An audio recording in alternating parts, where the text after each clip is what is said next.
اگر کہیں سفر میں 2-3 گاڑیاں ساتھ ہوں، محرم ساتھ ہو لیکن الگ گاڑی میں ہو، تو کیا اس طرح سفر کرنا جائز ہے؟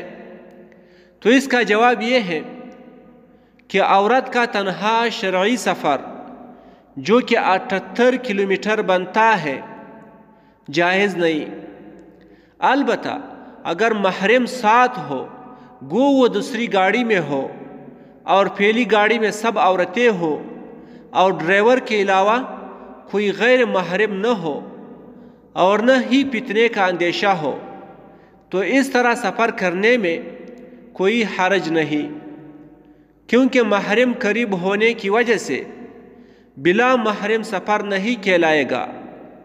نیز گاڑی کی شیشے سفید ہونے یا کھلے ہونے کی صورت میں خلوت بالاجنبیہ بھی لازم نہیں آتا ہے۔ اس لیے بہتر تو یہی ہے کہ کم از کم ایک محرم عورتوں کی گاڑی میں موجود ہو تاکہ کسی قسم کا اشکال باقی نہ ہو۔